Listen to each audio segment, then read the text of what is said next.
Hello friends, welcome to PDV education point. सबसे पहले आप सभी का धन्यवाद हमारे चैनल से जुड़ने के लिए। फ्रेंड्स, अगर आप ये वीडियो पहली बार देख रहे हैं तो चैनल को सब्सक्राइब जरूर करें और वीडियो को लाइक करें। फ्रेंड्स, हमारी जो वीडियो है वो एजुकेशन पेपर 2 को लेकर के है। एजुकेशन पेपर 2 के हम एमसीक्यूज यहाँ पे डिस्कस करने वाले हैं। तो ये जो वीडियो है आपकी रिक्वेस्ट पे बनाएंगे, जैसे कि आप बोलते हैं कि एमसीक्यूज के साथ में कुछ डिटेल्स भी डाल दीजिए ताकि हमारी जो है तैयारी अच्छे से हो सके। तो सारे के सारे क्वेश्चन जो है लेटेस्ट हैं और अपडेटेड हैं। तो चलिए वीडियो को स्टार्ट करते हैं और क्वेश्चन नंबर फर्स्ट आपकी स्क्रीन पे है। Which of the following core values among the institution of higher education are promoted by NAAC. NAAC द्वारा उच्च शिक्षा संस्थान के बीच निम्नलिखित में से कौन कौन से मूल्यों को बढ़ावा दिया जाता है। First one, contributing to national development, राष्ट्रीय विकास में योगदान। Next, fostering global competencies among the student, छात्रों के बीच वैश्विक दक्षताओं को बढ़ावा देना। In calculating values among students and teachers, छात्रों और शिक्षकों के बीच मूल्यों की गणना। Promoting the optimum utilisation of the infrastructure, बुनियादी ढांचे के इष्टतम उपयोग को बढ़ावा देना। तो नैक के द्वारा जो है इनमें से क्या किया जाता है फ्रेंड्स।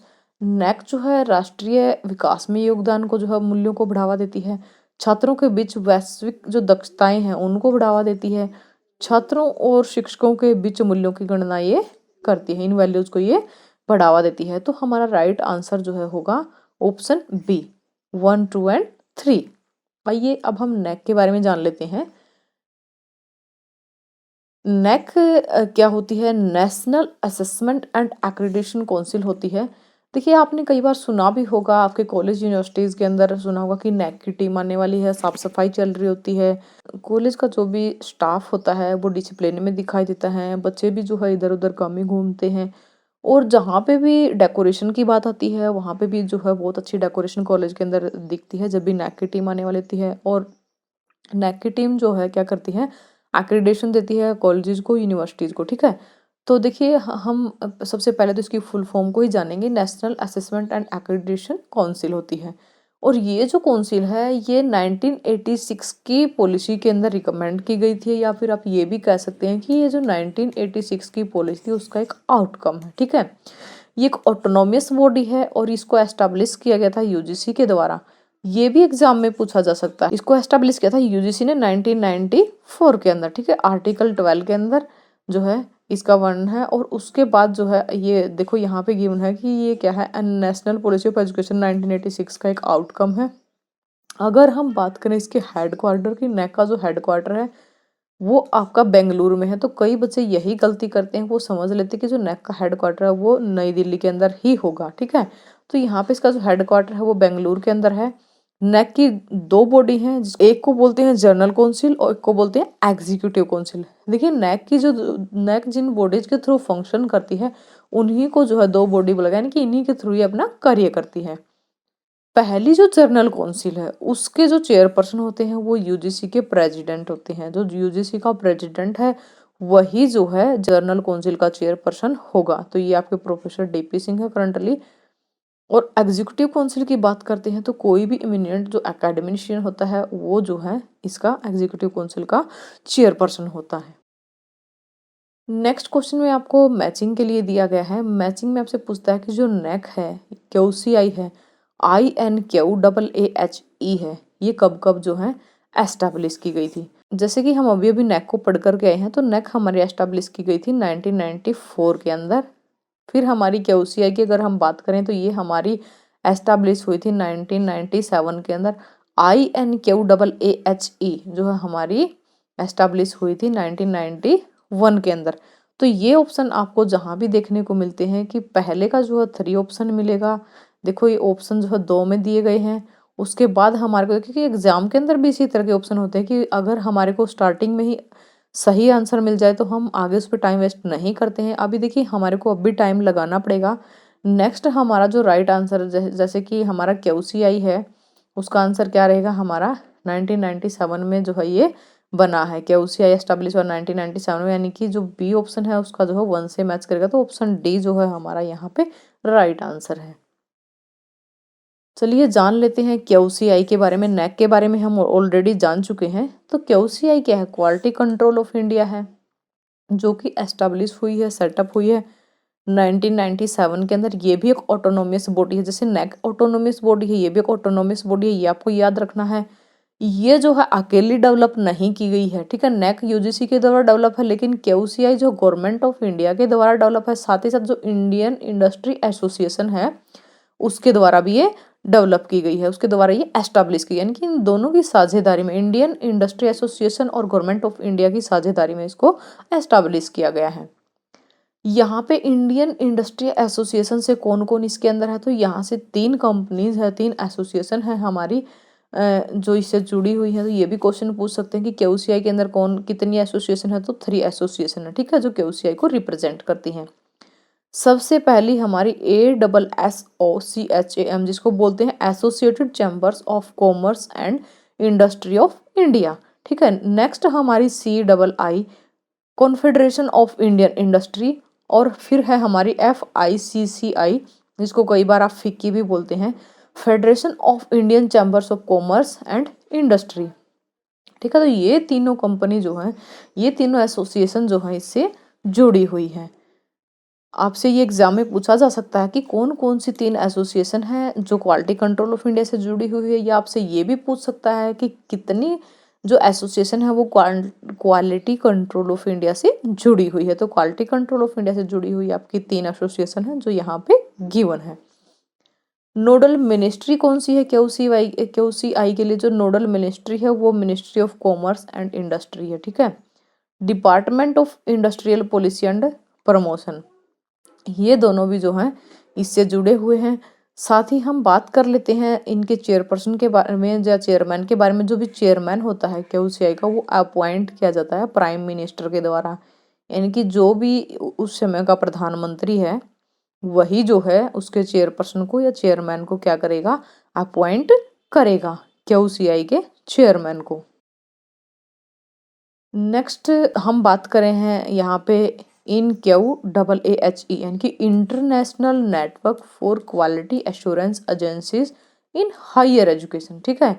यानी कि ये क्या है? इंटरनेशनल नेटवर्क है, नेशनल नहीं है, इंटरनेशनल नेटवर्क है, ठीक है। किसके लिए? क्वालिटी एश्योरेंस के लिए। क्वालिटी एश्योरेंस के लिए एक इंटरनेशनल नेटवर्क है, किस फील्ड के अंदर है? ठीक है, ये है भाई आपका हायर एजुकेशन के अंदर, ठीक है। तो ये आपका हायर एजुकेशन के अंदर इंटरनेशनल नेटवर्क है जो क्वालिटी एश्योरेंस के लिए काम करता है। तो यहाँ पे इन हैक के अंदर अगर हम बात करें तो इन हैक के अंदर आपकी 2-2.5 लाख से जो हैं ज़्यादा कंपनीज यहाँ पे जुड़ी हुई हैं, ठीक है, इन हैक के साथ। तो वर्ल्ड वाइड एसोसिएशन है ऑर्गेनाइजेशंस की, ये जो है काम करती है क्वालिटी एश्योरेंस के लिए हायर एजुकेशन के अंदर, ठीक है।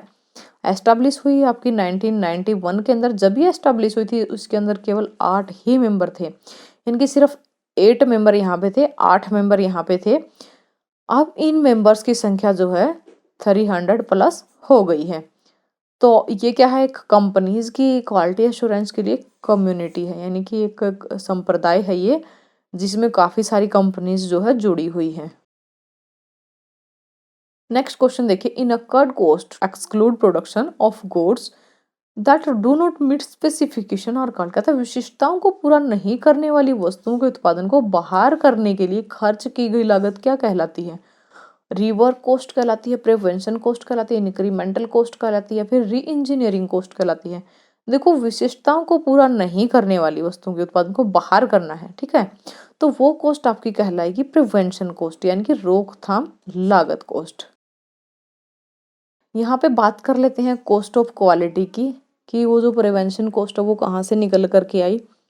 देखिए, कॉस्ट ऑफ क्वालिटी क्या होती है कि किसी भी चीज़ को, किसी भी प्रोडक्ट को जब हम डेवलप करते हैं तो उसके अंदर जितने टाइप की कॉस्ट लगती है हमारी, उसको हम कॉस्ट ऑफ क्वालिटी बोलते हैं। तो कॉस्ट ऑफ क्वालिटी जो डिफाइन की गई है उसके अंदर दो कंपोनेंट डिफाइन की गई हैं, कॉस्ट ऑफ गुड क्वालिटी और कॉस्ट ऑफ पुअर क्वालिटी, ठीक है। कॉस्ट ऑफ गुड क्वालिटी को ही कॉस्ट ऑफ कन्फॉर्मेंस नाम दिया गया है, और जो कॉस्ट ऑफ पुअर क्वालिटी है इसको कॉस्ट ऑफ नॉन कन्फॉर्मेंस नाम दिया गया है। ये आपको याद रखना है एग्जाम के लिए। अब हम बात कर लेते हैं डिफरेंट टाइप की कॉस्ट की। देखिए, सबसे पहले तो क्वालिटी की जो कॉस्ट है उसको कैटेगराइज किया गया था किसके द्वारा? फेगनबॉम के द्वारा। ये किया गया था 1956 के अंदर। तो इन्होंने बताया था कि जो क्वालिटी के अंदर जो कॉस्ट होती है वो 3 टाइप की होती है, प्रिवेंशन कॉस्ट होती है, अप्रेजल कॉस्ट होती है और फेलियर कॉस्ट होती है। प्रिवेंशन कॉस्ट के अंदर क्या होता है, हम क्वालिटी की प्लानिंग करते हैं कि क्वालिटी किस तरह की रहेगी, किस तरह से हमने प्रोड्यूस करनी है, फिर उसके लिए हम क्वालिटी की ट्रेनिंग देते हैं, क्वालिटी एश्योरेंस करते हैं, ठीक है। तो ये चीज़ इसके अंदर आती है प्रिवेंशन कॉस्ट के अंदर। अप्रेजल कॉस्ट जो आपकी होती है ये विद इन ऑर्गेनाइजेशन ही होती है, ठीक है। यहाँ पे इंस्पेक्शन होता है, क्वालिटी को ऑडिट किया जाता है, एक्सेप्टेंस टेस्ट होते हैं, सप्लायर की रेटिंग देखी जाती है, वेरिफिकेशन देखा जाता है। और उसके बाद फेलियर कॉस्ट होती है। फेलियर कॉस्ट का क्या, इंटरनल फेलियर और external failure cost. Internal failure cost भी जो विद इन ऑर्गेनाइजेशन हो जाती है, पता चल जाता है कि किस चीज़ में डिफेक्ट है और किस में नहीं है। एक्सटर्नल फेलियर कॉस्ट जो आपकी होती है ये आउटसाइड दी ऑर्गेनाइजेशन होती है। अगर हम किसी एग्जाम्पल की बात करें तो देखिए, जैसे कि आजकल हमारे देश के अंदर काफ़ी सारे मेडिकल कॉलेज खुल रहे हैं, काफ़ी सारे पॉलिटेक्निक के कॉलेज खुले हुए हैं, काफ़ी सारे जैसे कि इंजीनियरिंग कॉलेज खुले हुए हैं। लेकिन सभी के सभी बच्चे जो हैं जॉब नहीं पा रहे हैं, ठीक है। कुछ बच्चे ही जो है बाहर जाके अच्छा परफॉर्म कर पा रहे हैं। तो एक्सटर्नल फेलियर कॉस्ट के बारे में अगर हम बात करें तो जो बच्चे कॉलेज से निकल करके कंपनी में अच्छा परफॉर्म नहीं कर पा रहे हैं, ठीक है, वो अपनी जॉब में अच्छा परफॉर्म नहीं कर पा रहे हैं, तो वो एक्सटर्नल फेलियर कॉस्ट है, यानी कि वो कॉलेज से निकल चुके हैं और कंपनी में वो जा चुके हैं, ठीक है। तो वो एक्सटर्नल की कैटेगरी में आएगा कि उसकी वजह से जो है उसकी इमेज भी खराब हो रही है कॉलेज की, ठीक है। जैसे कि पूरा का पूरा इंजीनियरिंग कॉलेज सभी की ही इमेज खराब हो जाती है कि जब बच्चे अच्छे से परफॉर्म नहीं कर पा रहे हैं। जैसे पॉलिटेक्निक कॉलेज है उनकी भी इमेज खराब हो, जैसे कि डॉक्टर्स की जो डिग्री दे रहे हैं मेडिकल कॉलेजेज हैं उनकी भी इमेजेस खराब हो रही है, ठीक है। एक्सटर्नल फेलियर कॉस्ट है ये। इंटरनल फेलियर कॉस्ट के अंदर क्या होता है, इंटरनल जो फेलियर कॉस्ट होती है आपकी वहाँ पे ऑर्गेनाइजेशन के अंदर, जैसे कि आप स्कूल कॉलेज से लेकर के जैसे कोई बच्चा अच्छे से परफॉर्म नहीं कर पा रहा है तो वो एक सेमेस्टर में फेल हो जाता है, उसको दोबारा से उसकी तैयारी कराई थी कि ताकि वो दोबारा से अच्छे से पास हो सके। यानी कि अंदर के अंदर जो ये चीज़ें होती है वहाँ पे आपकी इंटरनल फेलियर कॉस्ट कहलाती है। अब हम यहाँ पे बात करने वाले नेक्स्ट क्वेश्चन की, cost that incurred for defective product. Defective product है before their shipment to customer, की कस्टमर के पास जाने से पहले, ठीक है। तो ये किस कैटेगरी में है, ग्राहक को उसके शिपमेंट से पहले दोषपूर्ण उत्पाद के लिए होने वाली लागत को इस प्रकार वर्गीकृत किया जा सकता है। प्रिवेंशन कॉस्ट होगी, एक्सटर्नल फेलियर कॉस्ट होगी, अप्रेजल कॉस्ट होगी, इंटरनल फेलियर कॉस्ट होगी। तो ये भी आपकी क्या होगी, एक्सटर्नल फेलियर कॉस्ट होगी, ठीक है। अब हम फेलियर कॉस्ट के अंदर जो इंटरनल और एक्सटर्नल थी उसके बारे में बात करते थे कि इंटरनल फेलियर कॉस्ट क्या है। कॉस्ट ऑफ स्क्रैप है, रीवर्क है, रीटेस्ट है, यानी कि किसी भी काम को जो है दोबारा से करना है, उसको दोबारा से टेस्ट करना, ठीक है, री इंस्पेक्शन करना, रीडिज़ाइन करना, रिप्लेसमेंट करना, रिपेयर करना है, कि विद इन दी ऑर्गेनाइजेशन। जैसे कि हमने पहले भी बात की है, विद इन दी ऑर्गेनाइजेशन जितनी भी जो है फेलियर होंगे वो इंटरनल फेलियर कॉस्ट में आएंगे। अगर यही फेलियर बाहर जा करके होते हैं तो एक्सटर्नल फेलियर की कैटेगरी के अंदर आएंगे। तो एक्सटर्नल फेलियर के अंदर क्या होता है, जैसे कि रिपेयर करना है, सर्विस की वारंटी है, ठीक है, वारंटी क्लेम करते हैं, कंप्लेंट और रिटर्न, ये सारी चीज़ें होती है। कि एक्सटर्नल फेलियर में क्या होता है, अगर तो हम जो है उस चीज़ को, अगर हमारी चीज़ बाहर जा करके ख़राब निकलती है तो हम उसको रिपेयर करते हैं, ठीक है। यहाँ पे जो रिपेयर की बात आती है इंटरनल, वो विद इन ऑर्गेनाइजेशन के अंदर आती है। यहाँ पे रिपेयर की बात आती है वो एट कस्टमर एंड के ऊपर आती है, ये आपको ध्यान रखना है, ठीक है। कंप्लेंट के बारे में, हम उनकी कंप्लेंट रिसीव करते हैं, उनको रिटर्न करते हैं, ठीक है। तो ये आपकी क्या है, सारी एक्सटर्नल फेलियर की बात है। आई होप फ्रेंड्स आपको वीडियो पसंद आई होगी। मिलते हैं नेक्स्ट वीडियो में, तब तक के लिए बाय बाय।